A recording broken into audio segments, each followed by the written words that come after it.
আসসালামু আলাইকুম। এখন আমরা দাঁড়িয়ে আছি রেডিয়েন্ট ফিশ ওয়ার্ল্ডের উন্মুক্ত অ্যাকোয়ারিয়ামের সামনে। এখানে একটা বড় করে অ্যাকোয়ারিয়াম বানানো হয়েছে এবং এই মাছের এখানে কিছু মাছ রাখা হয়েছে।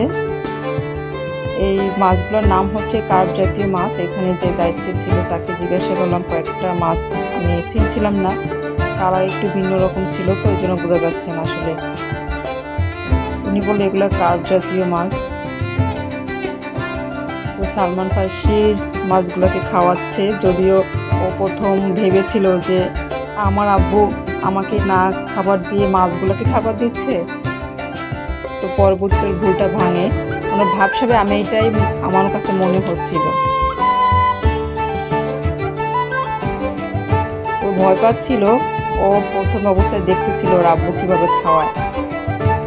তো একটু সাহস করে আব্বুর হাতে একটু উপরে ধরে একটু নিচে ধরে, মানে মাছগুলো এরকমই ক্ষুধার্ত ভাব দেখাচ্ছে যে মাছ ফিডারটা ধরতেই লাফ দিয়ে এসে খেতে যাচ্ছে। কিন্তু এই মাছগুলোকে সারাদিনই খাওয়ানো হচ্ছে এভাবে। যতই দর্শনার্থীরা এখানে আসছে ঘুরতে, এই মাছ সব সময় এই মাছগুলোকে দেখি যে খাওয়ানোর উপরেই থাকে। আমরা যখন এই রেডিয়েন্ট ফিশ ওয়ার্ল্ডের মধ্যে ঢুকলাম, তো এইটা ঢুকার কিছুক্ষণ পর এইটা সামনে থাকে, তো তখন দেখছিলাম যে অনেক মানুষের ভিড়।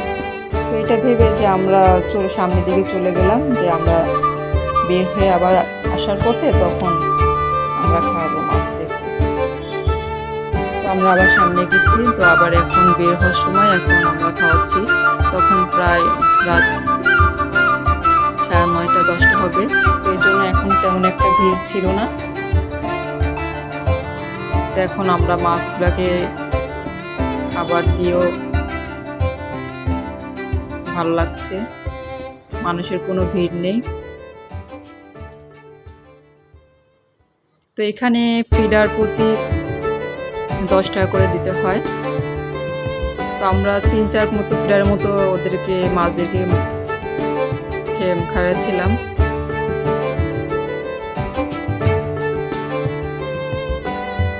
মাছগুলোকে আগে নাকি ফিডার প্রতি কোনো টাকা রাখা হতো না, যার ইচ্ছা যে যত খাবার দিতে পারে, মাছদেরকে খাওয়াতে পারে খাওয়াতো। কিন্তু সেটা একটা অনিয়ম হয়ে গেছিলো, মাছদেরকে অতিরিক্ত খাবার খাওয়াতে খাওয়াতে মাছরা তখন আর খেতে চাইতো না। তো সেইটা একটা লিমিটে আনার জন্য এই টাকার ব্যবস্থা করা হয়েছে, যে ফিডার প্রতি টাকার একটা যে বসানো হয়েছে। এখানে যে দায়িত্বের লোকটা ছিল সে বললো, যখন নাকি খাবারটা টাকাতে কিনা নিয়মটা করা হলো, তখন আর মানুষ আর এখন আর তেমন আগের মতো করে এখন আর খাওয়ায় না। এসে তারা সরাসরি এখানে দাঁড়িয়ে থেকে কিছুক্ষণ দাঁড়িয়ে থেকে দেখার পর চলে যায়।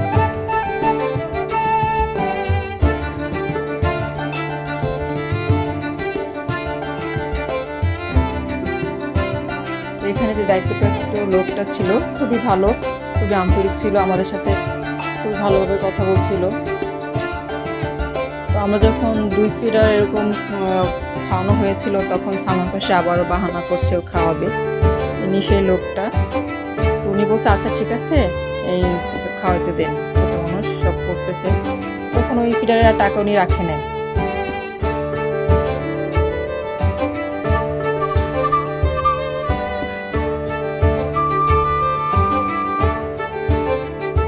সালমান ফার্সি আব্বুও অনেক আনন্দ পাচ্ছিল মাছগুলোকে খাওয়ানোর। উনি খুব আনন্দ পাচ্ছিল, বোঝা যাচ্ছে, কারণ উনি অনেকক্ষণ ধরে ধৈর্য নিয়ে মাছগুলোকে খাওয়াচ্ছে। সালমান ফার্সিকে জিজ্ঞাসা করছে যে তুমি খাওয়াও, তুমি কি খাওয়াতে চাও? এখানে পাশে একটা ঝর্ণা ছিল, ঝর্ণাটা খুবই সুন্দর, মনে হচ্ছে যেন ন্যাচারাল ঝর্ণা, যেটা কৃত্রিমভাবে বানানো হয়েছে। চারপাশে যে ওয়ালে যে আর্ট করা হয়েছে এবং পাথরগুলো যেভাবে রাখা হয়েছে, কিছু মাছও এখানে রাখা আছে। ঝর্ণার মতো, রিয়েল ঝর্ণার মতো মনে হয়।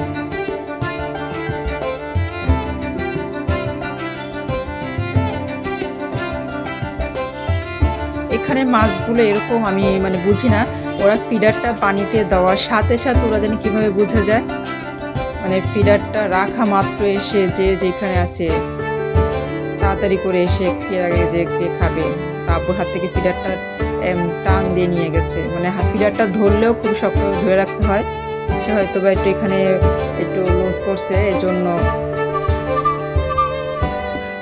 মাছ ফিডারটা টান দিয়ে নিয়ে গেছে। তো দেখলেন কিভাবে মাছটা নিয়ে গেল। আমি অবশ্যই ফাঁকে আমার আঙ্গুল দিছিলাম, ওর আব্বুকে আমি জিজ্ঞাসা করতেছিলাম মাছগুলোকে কামড় দিবে, উনি বলতেছে না এগুলোর মধ্যে তেমন কোনো দাঁতই নেই। তো আমি সেইভাবে আমার একটা আঙ্গুল দিচ্ছি, আমার আঙ্গুলটাকে এসে একটা মাছ মুখের মধ্যে ঢুকিয়ে দিল।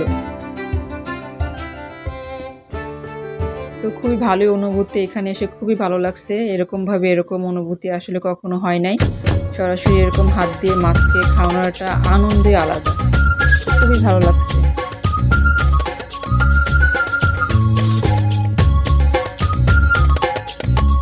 তো আমরা এখন সমুদ্রের তীরে, এখন আমরা বিচে যাব, বিচে যেয়ে তারপরে আমরা আমাদের হোটেলে যাব। এভাবে অনেক রাত হয়ে গেছে, যদিও হোটেল সারা রাতে উন্মুক্ত, গেট খোলা থাকে, কোনো সমস্যা নেই। তারপরে একটা সাথে যেহেতু বাচ্চা আছে, এত রাত করাও যাবে না।